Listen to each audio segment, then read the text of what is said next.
বৃষ্টিতে দুর্দশা বেড়েছে চট্টগ্রাম অঞ্চলে। দুর্গত অনেক এলাকায় ত্রাণ না পাওয়ার দাবি। কোনো মেম্বার চেয়ারম্যান এখানে এসে কোনো তদারকি করে নাই। মানুষ অনেক কষ্টের মধ্যে আছে। এখনো পর্যন্ত আমরা কোন কারণে এখনো পর্যন্ত আমরা ত্রাণ সহায়তা পাইনি। কাল বরিশাল যাবেন প্রধানমন্ত্রী। বৃক্ষরোপণ সহ যোগ দেবেন একাধিক কর্মসূচিতে।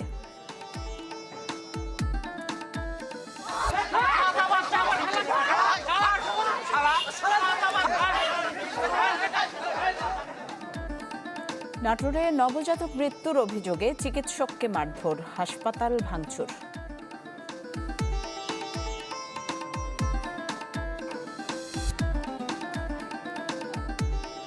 আমন্ত্রণ দেশ 24-এ আপনাদের সাথে আছি আমি ফারজানা নিশি। এতক্ষণ শিরোনামগুলো শুনছিলেন, এবার পুরো খবরে যাব।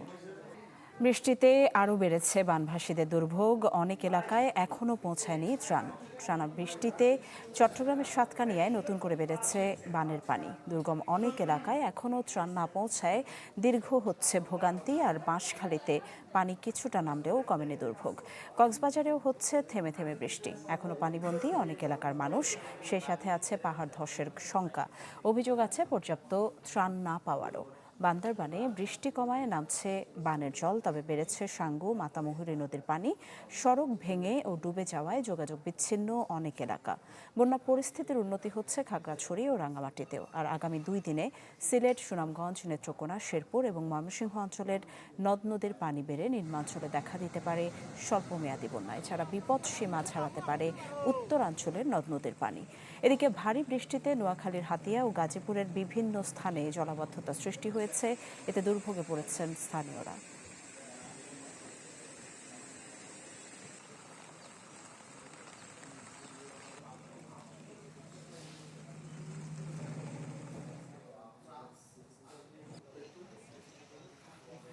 চট্টগ্রামের বাঁশখালী থেকে সেখানকার সবশেষ খবর জানাতে আমাদের সাথে যুক্ত হচ্ছেন ইভেন মীর। ওকে, তো ইভেন আপনি সকাল থেকে বাঁশখালীতে রয়েছেন, জানাবেন এখন সবশেষ কি পরিস্থিতি সেখানকার? এখানকার পরিস্থিতি যদি বলি, আসলে আমি আছি এই মুহূর্তে পুইছড়ি ইউনিয়ন এবং সনুয়া ইউনিয়ন, দুটি ইউনিয়নের মাঝখানে। সেই দুটি ইউনিয়নের মাঝখানে যে প্রধান সড়ক, সেই সড়কটির দশা আসলে দেখছেন যে এক পাশ থেকে অন্য পাশে যে বন্যার পানি সেটা আসলে কতটা তীব্র স্রোত আকারে বইছে এক পাশ থেকে অন্য পাশে। আর এখানকার যে মানুষজনের যাতায়াত সেটিও আসলে কতটা কষ্টকর হয়ে দাঁড়িয়েছে সেটি আপনি দেখে নিশ্চয় বুঝতে পারছেন। আমরা সকাল থেকে যতগুলো ইউনিয়নে ঘুরেছি, প্রত্যেকটা ইউনিয়নের মানুষ আসলে যে দুর্ভোগ দুর্দশায় আছে সেটি আসলে ভাষায় বর্ণনা করার মতন। আমরা এখানকার মানুষজনের দুর্ভোগ দুর্দশা একটু তাদের মুখ থেকে শুনবো। আসলে কি পরিমাণ ভোগান্তিতে আছেন আপনারা, কতদিন যাবত এই পরিস্থিতি, কি পরিমাণ পানি? আসলে আমাদের এই এলাকায় হচ্ছে মিনিমাম 3-4 দিন ধরে পানিবন্দী মানুষ। তো মাঝখানে একদিন হচ্ছে বৃষ্টি কম হওয়াতে একটু পানি একটু কম ছিল। আজকে মনে হইতেছে হঠাৎ করে আজকে সারাদিন বৃষ্টি হওয়াতে পাহাড়ের পানি নামা এখানে মোটামুটি আমরা সকাল দিয়ে ত্রাণ নিয়ে গেছিলাম, মোটামুটি এদিকে যাওয়া গেছিল। এখন দেখতেছেন কি পরিমাণ মানুষ, যাইতেই পারতেছে না। এদিকে দেখলাম মহিলা তো বয়ে লাফই দিছিল, মানে এই পরিমাণ স্রোত যাইতেছে যে বয়ে লাফ দিছিল। আর তো বাচ্চারা যাইতে পারতেছে না, কোলে নিয়ে যাওয়া লাগতেছে। আমার মনে হয় না এখানে। আমরা একটু কথা বলবো আসলে এই এলাকায় যে ত্রাণের যে বিষয়টি, সেটি আসলে কি পরিমাণ ত্রাণ সহায়তা এসেছে, মানুষজন আসলে ত্রাণ কেমন পেয়েছে? আমরা বেশ কয়েকটি ইউনিয়নে দেখেছি ত্রাণ সহায়তা সেভাবে পাইনি। আচ্ছা, আপনারা যেভাবে অন্যান্য ইউনিয়নের অবস্থা দেখেছেন, এখানেও সেম অবস্থা। এবং এখানে যোগাযোগ ব্যবস্থার অপ্রতুলতার কারণে এখানে হচ্ছে যে আরো অনেকগুলো হচ্ছে যে সামাজিক স্বেচ্ছাসেবী সংগঠন এখানে ঢুকতে গিয়েও কিন্তু তারা ঢুকতে পারছে না। এবং এখানে অধিকাংশ মানুষের যেটা অভিযোগ সেটা হচ্ছে সরকারি সহায়তা এখানে খুবই কম। এবং এই জিনিসটা হচ্ছে যে প্রশাসনের একটা দীর্ঘসূত্রিত হইতে পারে, অথবা হচ্ছে যে রাস্তার উপর দিয়ে হচ্ছে যে মানে যারা ত্রাণগুলো দেওয়ার কথা দায়িত্বরত কর্মকর্তা, তাদের হচ্ছে যে মানুষের দোরগোড়ায় না পৌঁছানোর একটা ব্যাপার আছে। সো আমার কাছে যেটা মনে হয় সেটা হচ্ছে যে মানে এটা মানুষের কাছে ব্যাপকভাবে যেটা ছড়ানোর কথা সেটা হচ্ছে না।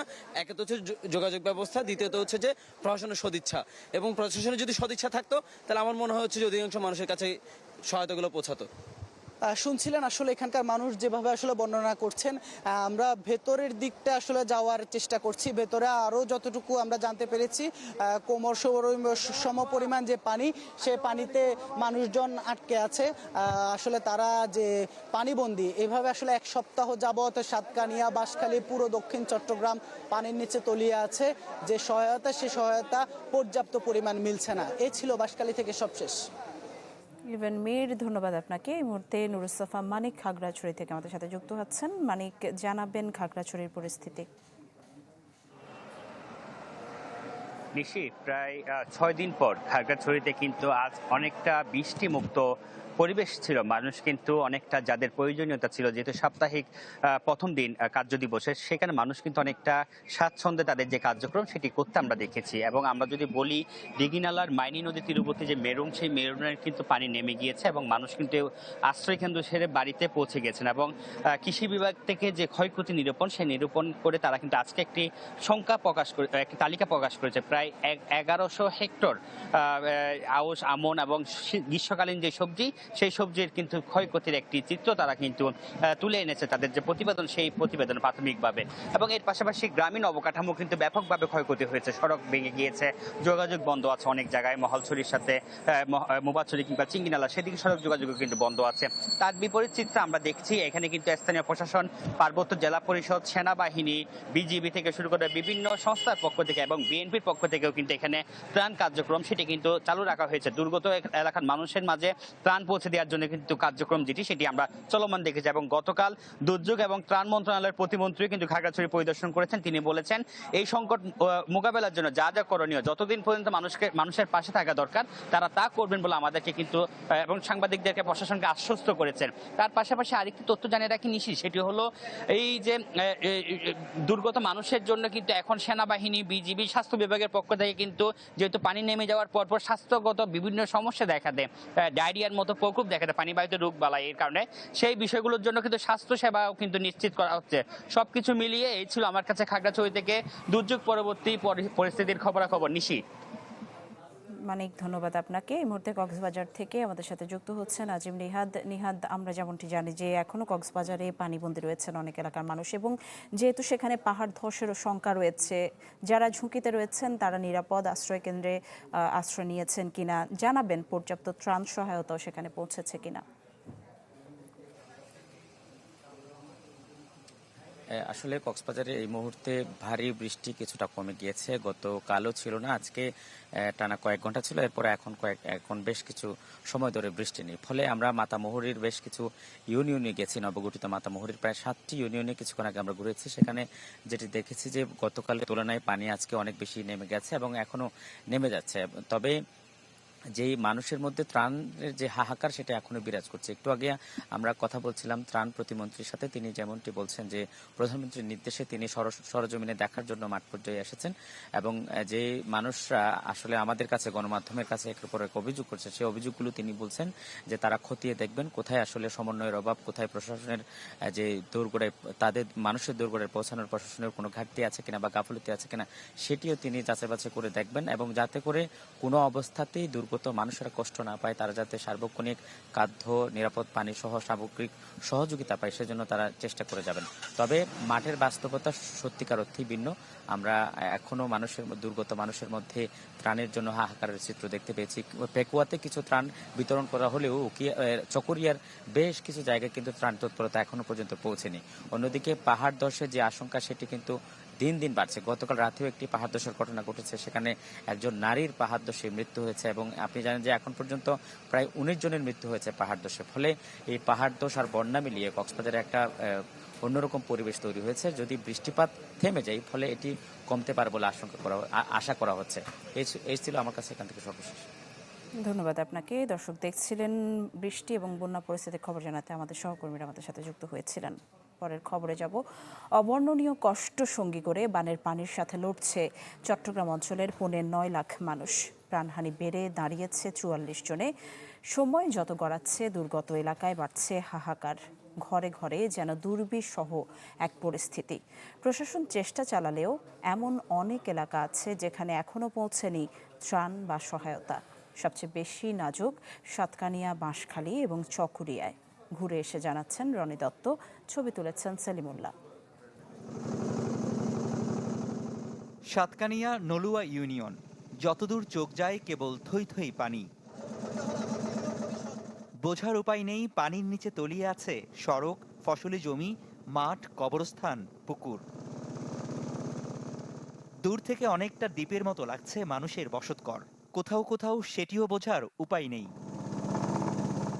এই এলাকায় এনাম খানের বাড়ি, পানি এখন চালা ছুঁই ছুঁই। পরিবার পরিজন নিয়ে পাশের বাড়িতে আশ্রয় নিয়েছেন তিনি। তার মতো অনেকের আশ্রয়স্থল প্রতিবেশীর ঘর কিংবা স্বজনদের বাড়ি। আজকে 4-5 দিন ধরে আমরা পানির বন্দি আছি। বর্তমানে আমার মা, বাবা, ভাই, বোন মানে সবাই আরো দূর থেকে আমার আত্মীয় স্বজনও এখানে নিচে আশ্রয় কেন্দ্রে। এখন ঢুকে অনেক পানি বাবা, এখন বাড়িতে নেই, 3 দিন ধরে অবস্থা হয়েছে, বেশি পানি উঠছে 2 দিন ধরে। ঘরে ঘরে পানি উঠছে বাবা, এই এলাকার মানে একটা ঘর নেই দে পানি ছাড়া। কেবল নলুয়া নয়, উপজেলার ঢেমশা, আমিলাইশ, কেউচিয়া সহ সব ইউনিয়নের চিত্র এমন দুর্বিষহ। নৌকা ছাড়া চলাচলের কোনো মাধ্যম নেই, রয়েছে খাবার ও বিশুদ্ধ পানির তীব্র সংকট। ধান চাল নষ্ট হয়ে গেছে, মানুষের গরু ছাগল সব বাইরে চলে গেছে, বুঝছেন। এখনের মানুষ অসম্ভব অসহায়। সেদিনতে পানি মুজে আমরা ডুবে থাকছি, খাওয়া দাওয়া চুলা চালা সব ভাঙ গেছে, ঘর বাড়ি গেছে, পানি ডুবে গেছে। তারপরে খানা লনার বিদ্যুৎ, এই যে আমাদের খুব সমস্যা। গেল কয়েকদিন ধরে এমন মানবেতর জীবনযাপন করলেও স্থানীয়দের অভিযোগ, খোঁজ খবর নিতে আসেনি প্রশাসনের কেউ, মেলেনি কোনো ত্রাণ সহায়তা। কোনো মেম্বার চেয়ারম্যান এখানে এসে এই যে কোনো তদারকি করে নাই, মানুষ অনেক কষ্টের মধ্যে আছে। এই যে 4টা দিন ধরে আজকে আমরা এই পানির ভিতরে নিমজ্জিত আছি, এখনো পর্যন্ত আমরা কোন কারণে এখনো পর্যন্ত আমরা ত্রাণ সহায়তা পাইনি। যদিও এলাকাগুলোতে শুকনো খাবার ও ত্রাণ সামগ্রী পৌঁছানোর কাজ করছে সেনাবাহিনী, এগিয়ে এসেছে কিছু বেসরকারি স্বেচ্ছাসেবী। সাতকানিয়ার মতো একই অবস্থা বাঁশখালী, চন্দনাইশ, লোহাগাড়া সহ দক্ষিণ চট্টগ্রামের বিভিন্ন উপজেলায়। সেই সাথে বানের পানির সাথে লড়ছে কক্সবাজার ও বান্দরবানের বিস্তীর্ণ এলাকার মানুষ। সব মিলে চট্টগ্রাম অঞ্চলে ক্ষতিগ্রস্ত মানুষের সংখ্যা ছাড়িয়েছে 8.5 লাখ। রনি দত্ত, চ্যানেল 24, চট্টগ্রাম। চট্টগ্রামে বানভাসীদের দুর্ভোগ লাঘবে সবকিছু করবে সরকার, প্রধানমন্ত্রী নিজেই সব তদারকি করছেন। সকালে জলাবদ্ধ এলাকা পরিদর্শনে গিয়ে এমন কথা জানান জ্বালানি ও খনিজ সম্পদ প্রতিমন্ত্রী অনিন্দ্য ইসলাম অমিত।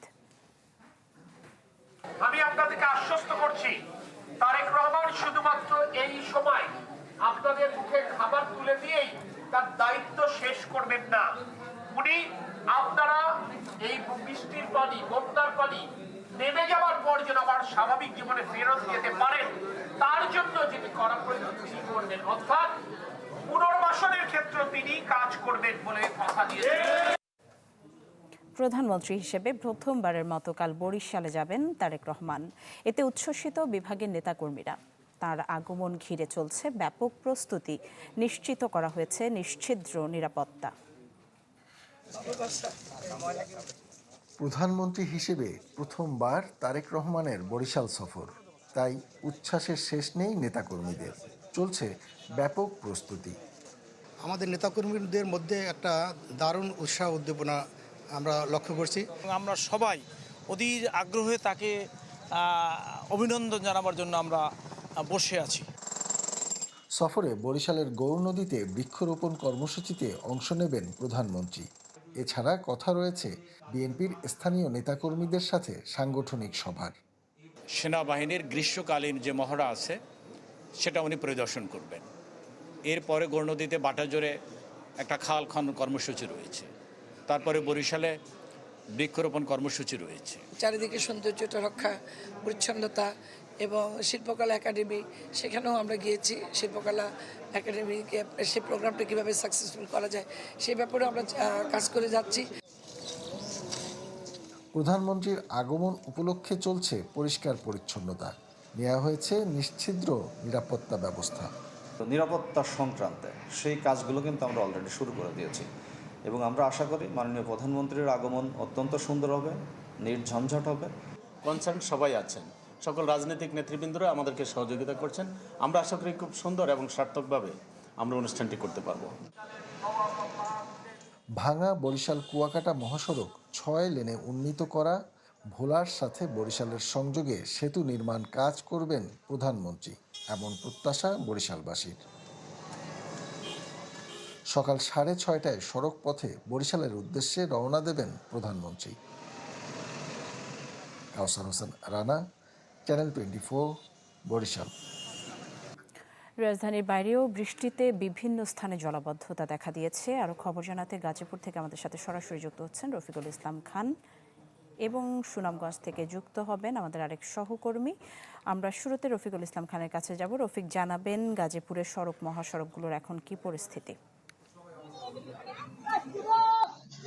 নিশি, এখনো কিন্তু ঢাকা টাঙ্গাইল মহাসড়কে এক হাঁটু পানি রয়েছে, অর্থাৎ আমার পেছনে আপনি যদি একটু দেখেন যে সারি সারি গাড়ি কিন্তু এই মুহূর্তে মহাসড়ক দিয়ে পারাপার হচ্ছে। তবে মহাসড়কে হাঁটু সম পরিমাণ পানি থাকার কারণে একেবারে ধীর গতিতে যানবাহন চলাচল করছে। এটি শুধু মহাসড়কের দৃশ্য। এর বাইরে যদি আপনাকে বলি যে আমি রয়েছি এই মুহূর্তে আসলে ঢাকা টাঙ্গাইল মহাসড়কের কালিয়াকৈর পৌরসভার 7 নং ওয়ার্ডের 7 নং ওয়ার্ডের অধিকাংশ এলাকায় কিন্তু প্লাবিত হয়ে গেছে। আর প্লাবিত হওয়ার কারণে এরই মধ্যে আমরা যেটি দেখেছি বিভিন্ন বাসা বাড়িতে এক হাঁটু পরিমাণ, কোথাও বুক সম পরিমাণে কিন্তু বাসার বাড়ির ভেতরে পানি রয়েছে। তো পানি যাওয়ার কোনো এই ওয়ার্ডের যে সমস্ত বাসিন্দা রয়েছে তারা যদিও একটি সড়ক বিভাগের একটি ড্রেন রয়েছে, সেই ড্রেনটি কিন্তু ইতিমধ্যে ভরে গিয়েছে। দীর্ঘ সময় এই ড্রেন পরিষ্কার না করার কারণে ময়লা জমে সেই আসলে পানি যাওয়ার মতো কোনো ব্যবস্থা নাই, এমনটি কিন্তু দাবি করছেন পৌরসভার বাসিন্দারা, যে কারণে এই অবস্থা সৃষ্টি হয়েছে। এর আগেও কিন্তু গেল প্রায় 1 মাস আগেও এমন অবস্থা হয়েছিল এবং এই মহাসড়কে পানি হওয়ার কারণে যান চলাচল বিঘ্ন ঘটে, এমনকি বাসা বাড়িতে পানি জমে যায়। গতকাল বৃষ্টি হওয়ার পরেও কিন্তু তেমনটি আবার হয়েছে এবং পৌরসভার পক্ষ থেকে জানানো হয়েছে তারা আসলে পানি নিষ্কাশনের জন্য সর্বাত্মক চেষ্টা চালিয়ে যাচ্ছে। এই ছিল এখান থেকে সর্বশেষ খবর। ধন্যবাদ রফিকুল ইসলাম খান। দর্শক, পাহাড়ি ঢলে সুনামগঞ্জে ভেঙে গেছে সড়ক, যোগাযোগ বিচ্ছিন্ন 8 গ্রামের সাথে। আরও জানাতে আমাদের সাথে এয়ার জুয়েল যুক্ত হয়েছেন। জুয়েল, জানাবেন গ্রামগুলোর এখন কি অবস্থা এবং সড়ক পরিস্থিতি সম্পর্কে জানতে চাই।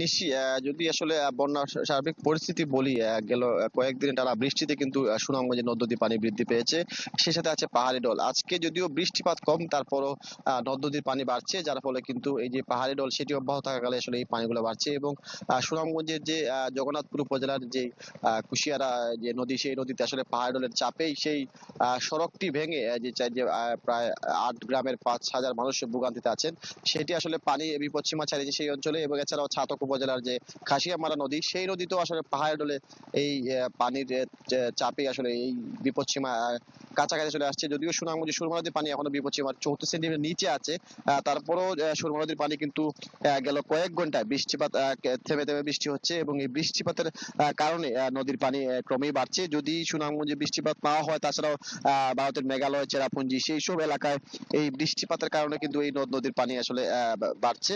এবং পানি উন্নয়ন কর্মকর্তারা বলছেন যে আগামী কয়েকদিন যদি এই চেরাপুঞ্জি এবং মেঘালয়ের যে বৃষ্টিপাত অব্যাহত থাকে, সেই ক্ষেত্রে নিম্নাঞ্চলের যেসব এলাকায় একটি স্বল্প মেয়াদী বন্যার সংখ্যা তারা করছেন। এবং জেলা প্রশাসন থেকে ইতিমধ্যেই প্রায় 1300 আশ্রয়কেন্দ্র খোলা হয়েছে এবং প্রত্যেকটি উপজেলায় শুকনো খাবার এবং ত্রাণ পৌঁছে গেছে। এবং সর্বশেষ যদি বলি, জগন্নাথপুরের যেই সড়কটি ভেঙেছে সেটি যেটি মেরামতের জন্য কর্তৃপক্ষ বলেছেন যে আসলে পানি নামার পরে সেই সড়কগুলো মেরামত করা হতে পারে। তবে এখন পর্যন্ত আসলে এই প্রায় 8 গ্রামের প্রায় 5,000 মানুষ এই ভোগান্তিতে আছেন। যদিও বৃষ্টিপাত এবং এই পাহাড় ঢলের কারণে সেই অঞ্চলে মানুষজন আসলে একটা ভোগান্তিতে আছেন। এছাড়া সুনামগঞ্জ তাহিরপুর যে সড়ক, সেটিও গেল কয়েকদিনের বৃষ্টিতে ডুবেছিল, তবে আজকে সেই অঞ্চলে পানি কিছুটা কমায়, সেইখানে ভোগান্তি কমেছে। তবে বৃষ্টিপাত যেহেতু অব্যাহত আছে, সুনামগঞ্জ থেমে থেমে বৃষ্টি হচ্ছে, যার কারণে এই নদীর পানি বাড়ছে। সুনামগঞ্জের ছাতক উপজেলার যে খাসিয়ামারা নদী, সেই খাসিয়ামারা নদীর পানি বিপদসীমার কাছাকাছি। এছাড়া জগন্নাথপুরের যে কুশিয়ারা যে নদী, সেই নদীতেও পানি কিন্তু বিপদসীমার কাছাকাছি, তবে সুরমা নদীর পানি কিছুটা কম আছে। যদি আবহাওয়া অনুকূলে না আসে, সেই ক্ষেত্রে সুনামগঞ্জে একটি স্বল্প মেয়াদী বন্যার শঙ্কা করছে পানির উপর কর্তৃপক্ষ, সেই ক্ষেত্রে হাওরের পাড়ের মানুষের আরো ভোগান্তি বাড়তে পারে। নিশ্চিত। ধন্যবাদ জুয়েল আপনাকে। দর্শক, দেখছিলেন জলাবদ্ধতা এবং বন্যার খবর জানাতে গাজীপুর এবং সুনামগঞ্জ থেকে আমাদের সহকর্মীরা যুক্ত হয়েছিলেন। দেশের আরো খবর জানাবো। নীলফামারীর ডোমারের ট্রাক চাপায় একই পরিবারের 3 জন সহ 4 জনের প্রাণ গেছে। আহত হয়েছেন একজন। দুপুরে মটকপু এলাকায় জলঢাকা থেকে ডোমারগামী একটি ট্রাক স্থানীয় যান মিথিলাকে পেছন থেকে ধাক্কা দেয়। এতে ঘটনাস্থলেই 2 শিশু এবং মায়ের মৃত্যু হয়। গুরুতর আহত একজনকে রংপুর মেডিকেলে নেওয়া হয়েছে। রংপুর নগরের মডার্ন মোড়ে মেয়েকে বাঁচাতে গিয়ে বাস চাপায় বাবার মৃত্যু হয়েছে। সকালে ঢাকা রংপুর মহাসড়কে তুলা গবেষণা কেন্দ্রের সামনের ঘটনা এটি। পরে স্থানীয়রা বাসটি আটক করে আগুন ধরিয়ে দেয়। বাস চালককে আটক করেছে পুলিশ।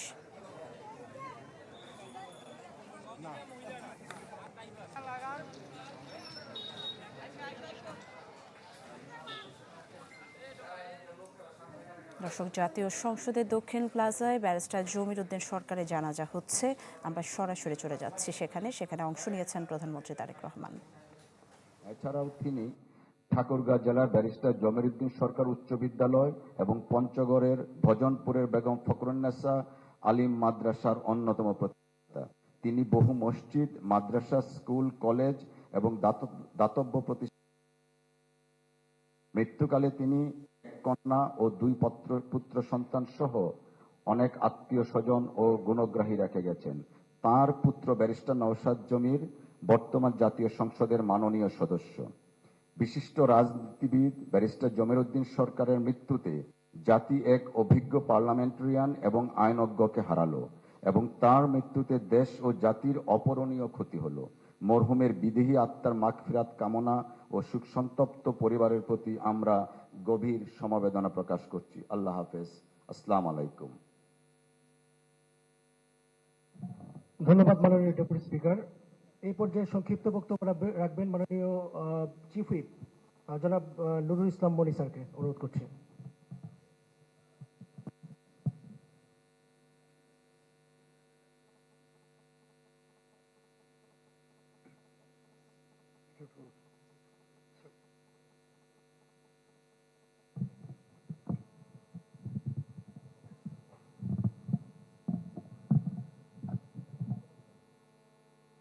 বিসমিল্লাহির রহমানির রহিম।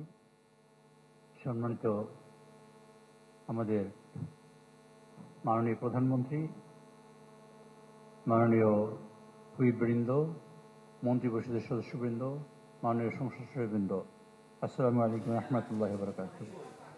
আমরা আজ গভীর শোক ও ভারাক্রান্ত হৃদয়ে বাংলাদেশের একজন বরেণ্য রাষ্ট্রনায়ক, সাবেক স্পিকার, বিশিষ্ট আইনজ্ঞ, প্রবীণ রাজনীতিবিদ ব্যারিস্টার জমির উদ্দিন সরকারকে শেষ বিদায় জানাতে এখানে সমবেত হয়েছি। জাতীয় সংসদের দক্ষিণ প্লাজা ব্যারিস্টার জমির উদ্দিন সরকারের জানাজা হচ্ছে। সরাসরি যুক্ত ছিলাম সেখানে। নাটোরে নবজাতক মৃত্যুর অভিযোগে হাসপাতালে ভাঙচুর এবং চিকিৎসককে মারধর করা হয়েছে। পুলিশ জানায় সকালে মা ও শিশু কল্যাণ হাসপাতালে ভর্তি করা হয় রুমি বেগমকে। সন্তান জন্মের কিছুক্ষণ পর মারা গেলে চিকিৎসকের অবহেলায় অভিযোগ তোলেন স্বজনরা।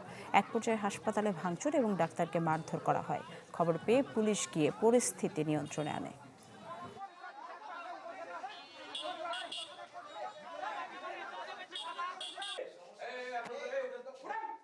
নর্মালি ডেলিভারি হয়েছে বাচ্চাটা, তারপরে রোগীর সিলিন্ডার লাগবে গ্যাস, সেই গ্যাসটা এখান থেকে দেয় নাই, বলছে তোমার কাছ থেকে শুনে আমরা সবকিছু করব। এই কথা কিছুক্ষণ বলার কিছুক্ষণের মধ্যে বাচ্চা মারা গেছে। বাচ্চা হয়েছে, অক্সিজেন ছাড়া আমার সদরে পাঠিয়ে দিছে। ডাক্তার বলছে অক্সিজেন সহকারে নিয়ে যাও, আর অক্সিজেন ছাড়া পাঠিয়ে দিচ্ছে সদর থেকে বলতেছে তুমি অক্সিজেন ছাড়া নিয়ে এসো, বাচ্চা তো নাই। বাচ্চাটা পেটের মধ্যেই মারা গেছে। এখন এখানে আসার পর আমরা অক্সিজেন সাপোর্ট দিয়ে করার চেষ্টা করছিলাম, মানে রিসাসিটেট করার চেষ্টা করছিলাম। তো আম্মু ব্যাগ দিয়ে রিসাসিটেট করার সময় অনেক সময় বাচ্চার একটু রিফ্লেক্স হয়। সেই রিফ্লেক্সের জন্য ওনারা মনে করছেন যে হচ্ছে বাচ্চা বেঁচে আছে। আসলে মৃত বাচ্চাই প্রসব হয়েছে। পাটের সোনালী অতীত ফিরিয়ে আনতে কাজ চলছে। পাশাপাশি আমদানি বন্ধ করতে নতুন বীজ উৎপাদনে হচ্ছে গবেষণা। দুপুরে কিশোরগঞ্জে এসব কথা জানান বস্ত্র ও পাট প্রতিমন্ত্রী মোহাম্মদ শরীফুল আলম। আমাদের যে তুষার 9 যে বীজটা আছে সেটাকে আমরা গবেষণা করে আমরা সেই সমপর্যায়ে নেওয়ার জন্য, যাতে বিদেশি বীজের উপর আমাদের নির্ভর হতে না হয়। অবশ্যই কিশোরগঞ্জের এই সমস্যাটা আমরা দেখব। জাতীয় পর্যায়ে বীজের যে সমস্যা, এটার লংজিভিটি, এটা জাগ দেওয়ার জন্য আমাদের বীজটা 120 দিন লাগে, ইন্ডিয়ার বীজটা 100 দিন লাগে। 6 মাসের চিকিৎসা শেষে ফের সুন্দরবনে অবমুক্ত করা হলো আহত সেই বাঘিনীকে। দুপুরে পূর্ব বন বিভাগের চাঁদপাই রেঞ্জের আন্ধারমানিক এলাকায় তাকে ছেড়ে দেওয়া হয়। এ সময় নিরাপদ বিচরণ এবং অভিযোজন পর্যবেক্ষণে 20টি ইনফ্রারেড ক্যামেরাও স্থাপন করেছে বন বিভাগ। গত 3 জানুয়ারি শিকারীদের হাতে ফাঁদে আটকে পড়ার একদিন পর বাঘিনীকে উদ্ধার করে রাখা হয় খুলনা বন্যপ্রাণী সংরক্ষণ কেন্দ্রে। সেখানে 6 মাস 9 দিন চলে চিকিৎসা।